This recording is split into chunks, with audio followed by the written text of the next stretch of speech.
Step one in setting up a container garden is simply picking your container. When it comes to container garden, there's many different things that you can use as a container. As long as it has drainage holes, it won't rot, and it can hold soil, well, you have a container.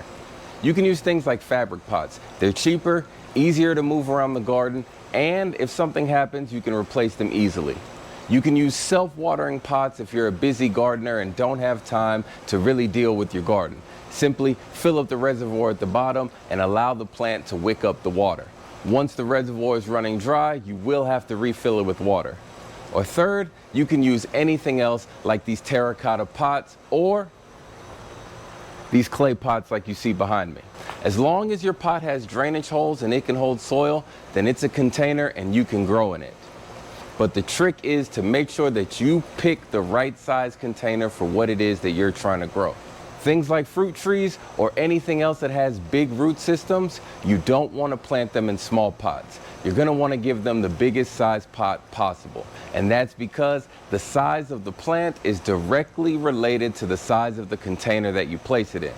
So if you're trying to grow small tomatoes, you can put them in 3-gallon pots. But if you want to grow big tomatoes that give you big yields throughout the season, well, then you're looking at 5-gallon pot minimum. After we pick the container, we're ready for step two. And step two is using the proper soil. Now, when it comes to picking the proper soil from your container, I'm not going to give you a bunch of rules. The only rule I'm going to give you is do not use soil that you find in your garden. Why? Because it's not going to drain properly for your container. You want to make sure that you're using a potting mix or something made specifically for containers. Most potting mixes are going to be heavy with coco coir or perlite, and that's to help improve drainage. And that's simply because we can't have our roots waterlogged in a container. It's not like in an in-ground garden bed where the water has the ability to wick away from the plant to other areas where it's dry.